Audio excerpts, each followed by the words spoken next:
স্বাস্থ্য সংস্কার কুসংস্কার শীর্ষক প্রতিবেদনে আজকের আলোচ্য বিষয় বিকল্প শক্তি জলবিদ্যুৎ। জলবিদ্যুৎ বলতে আমরা বুঝি জলের প্রবাহ থেকে উৎপাদিত শক্তির বিদ্যুৎ শক্তিতে রূপান্তর।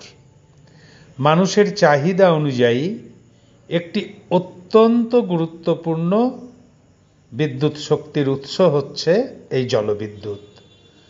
খরস্রোতা নদীর প্রবাহ বিভিন্ন ঝর্ণার জলকে আটকে রেখে, অর্থাৎ নদী বাঁধের মাধ্যমে সঞ্চয় করে রাখা হয় বিশাল ড্যাম তৈরি করে। বৃষ্টির জলও এই জলাধারে সঞ্চিত হয়। এরপর টারবাইন ঘুরিয়ে বিদ্যুৎ উৎপাদন হয়। এটাই জলবিদ্যুৎ শক্তি। স্বভাবতই এই জলবিদ্যুৎ উৎপাদন আমাদের সমাজ ব্যবস্থায় কতটা উপকার বা কতটা ক্ষতিকর সেটা জানা দরকার। জলবিদ্যুৎ উৎপন্নে পরিবেশের উপর কিরূপ প্রভাব ফেলে? এখানে ক্ষতিকারক প্রভাব কম পড়ে। জলবিদ্যুৎ কেন্দ্রে বিদ্যুৎ উৎপাদনের সময় গ্রিনহাউস গ্যাস নিঃসরণ কম হয়। এছাড়া আরও সুবিধা হলো ড্যামে জল সঞ্চয় করে রাখা যায় এবং প্রয়োজন অনুযায়ী বিদ্যুৎ উৎপাদন করা যায়।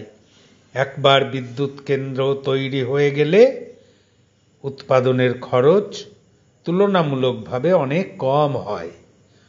সুতরাং বিদ্যুৎ উৎপাদনে প্রাকৃতিক জল ব্যবহার হয়। প্রক্রিয়া চলাকালীন বায়ুমণ্ডলে সরাসরি নির্গত হয় না। তাই এই শক্তি উৎপাদনকে একটি পরিষ্কার রূপ হিসেবে ভাবা হয়। জলবিদ্যুৎ উৎপাদনে কিছুটা হলেও অসুবিধা আছে। যেমন খরস্রোতা নদীতে বাঁধ দিলে নদীর বাস্তুতন্ত্রের ওপর বিরূপ প্রভাব পড়তে পারে। নদীর সঙ্গে জীববৈচিত্র্যের একটা অসাধারণ সম্পর্ক আছে, কিন্তু সে জীববৈচিত্র্যেও ক্ষতি হয়। পাড়ে বসবাসকারীদের কিছুটা উৎখাত হয়, ভূমিকম্পের ঝুঁকিও থাকে।